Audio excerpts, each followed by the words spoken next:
സ്നേഹവും സൗഹാർദ്ദവും കൈമുതലാക്കി ഒരുമയിലും പെരുമയിലും കാലങ്ങളായി കഴിയുന്ന ഒരു ഗ്രാമീണ ജനതയുടെ തലയിൽ ഇടുത്തി പോലെ പെയ്തിറങ്ങി സർവനാശം വിതയ്ക്കുന്ന ഫ്രഷ്കട്ട് എന്ന മാലിന്യ സംസ്കരണ വിഷക്കമ്പനി അടച്ചുപൂട്ടുക. ആയിരക്കണക്കിന് കുടുംബങ്ങളുടെ ജീവശ്വാസവും ശുദ്ധജലവും പാടെ മലിനസമാക്കിക്കൊണ്ട് കഴിഞ്ഞ 5 വർഷക്കാലമായി ഒരു പ്രദേശത്തെ മുഴുവനും മാറാരോഗികളാക്കിക്കൊണ്ട് മനുഷ്യാവകാശങ്ങൾക്ക് കരിനിയൽ വീഴ്ത്തിക്കൊണ്ട് കരിമ്പാലം കട്ടിപ്പാറ പഞ്ചായത്ത് അമ്പായത്തോട്ടിൽ പ്രവർത്തിക്കുന്ന ഫ്രഷ്കട്ട് അടച്ചുപൂട്ടുക എന്ന മുദ്രാവാക്യം ഉയർത്തിപ്പിടിച്ചുകൊണ്ട് 24-ാം തീയതി നടക്കുന്ന കലക്ടറേറ്റ് മാർച്ചിലേക്ക്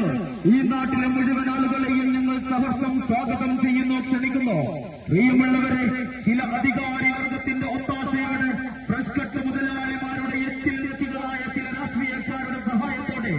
കട്ടിപ്പാറ പഞ്ചായത്തിൽ പ്രവർത്തിക്കുന്ന ഫ്രഷ്കട്ട് അടച്ചുപൂട്ടുക എന്ന മുദ്രാവാക്യം ഉയർത്തിപ്പിടിച്ചുകൊണ്ട് 24-ാം തീയതി നടക്കുന്ന കലക്ടറേറ്റ് മാർച്ചിലേക്ക് മുഴുവൻ ആളുകളെയും സഹർഷം സ്വാഗതം